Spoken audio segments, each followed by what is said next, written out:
Hello and welcome back to my YouTube channel. আমি পৃথা আর আমি explore করছি নর্থ বেঙ্গল। আমি বলেছিলাম তোমাদের সাথে আমার 7 দিনের ফুল ইটিনারি শেয়ার করব, আর আজকে হলো আমার চতুর্থ দিন। আমি আমার আগের 3 দিনের ভ্লগ অলরেডি আমার চ্যানেলে আপলোড করে ফেলেছি। সকালবেলা হোটেল থেকে সুন্দর সানরাইজের ভিউ দেখে আমরা বেরিয়ে পড়েছিলাম জু দেখার জন্য। মল রোডের আমাদের একদিকে ছিল হোটেল, আর ঠিক অপোজিট সাইডের রাস্তাটাই সোজা নেমে যাচ্ছিল রাজভবন হয়ে জুয়ের জন্য। আমরা হেঁটে হেঁটেই সকালবেলা চলে গেছিলাম জু দেখার জন্য। তোমরা চাইলে শেয়ারিং কারও করতে পারো। দার্জিলিংয়ে কিন্তু এখন প্রচুর জ্যাম, তাই হেঁটে গেলে তোমরা শান্তিতে ভিউ দেখতে দেখতে তোমরা যেতেই পারো, খুব এনজয় করবে। জুয়ে কিন্তু তোমাদেরকে টিকিট কেটে ঢুকতে হবে, আর জুয়ের ভেতরেই আছে HMI হিমালয়ান মাউন্টেনারি ইনস্টিটিউশন। HMI বা তার সাথে থাকা মিউজিয়াম দেখার জন্য তোমাদেরকে আর কোনো এক্সট্রা টাকা পে করতে হবে না, তোমরা ফ্রি অফ কস্টেই ঘুরতে পারবে। শুধু ঢোকার সময় প্রথমেই টিকিট কাটলেই হবে।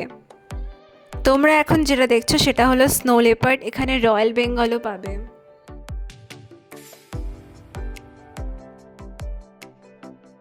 আর এটা হলো হিমালয়ান উলফ, যেটাকে আমি ফার্স্টে হাস্কি ভেবেছিলাম। এই জুয়ে কিন্তু একটা ইউনিকনেস আছে, তোমরা এখানে রেড পান্ডা দেখতে পাবে। আমি তো মোটামুটি এখানে 5-6টা রেড পান্ডা আমি নিজেই দেখতে পেলাম, কিন্তু তোমরা যদি বেশি চেঁচামেচি করো তাহলে কিন্তু এইভাবেই পালিয়ে যাবে। তাই তোমরা চেষ্টা করবে যখন দেখবে একটু চুপচাপ থেকে জিনিসটা এনজয় করার।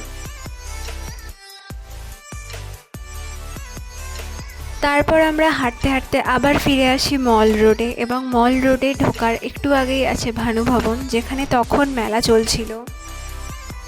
আর আমি কিন্তু এখানে বেশ অনেক কটা জায়গাতেই দেখলাম যে বেনারসি পান বিক্রি হচ্ছে।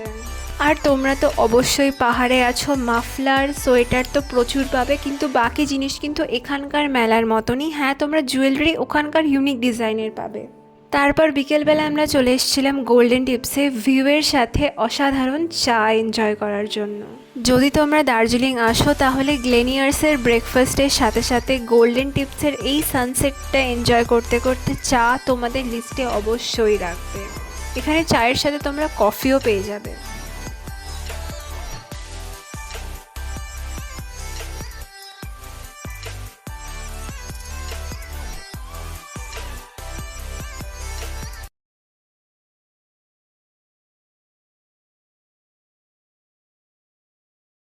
এই গোল্ডেন টিপস থেকে তোমরা চা পারচেস করতে পারো। এখানে যতগুলো রং দেখছো ততগুলো কিন্তু চায়ের ফ্লেভার, সাথে তোমরা টি পট এবং চায়ের বিভিন্ন রকম ইকুইপমেন্টও কিনতে পারো। তারপর আর কি, ম্যাল রোডের আবার কোনো লোকাল শপ ভিজিট করা, ওখানকার লোকাল জুয়েলারি ডিজাইন দেখা, আর এর সাথেই তোমরা তোমাদের চতুর্থ দিন শেষ করতে পারো। ভালো লাগলে অবশ্যই তোমরা ভিডিওটাতে লাইক করো, কমেন্ট করো, শেয়ার করো এবং চ্যানেল সাবস্ক্রাইব করে নাও। বাকি 3 দিনের ভিডিও আসবে খুব তাড়াতাড়ি।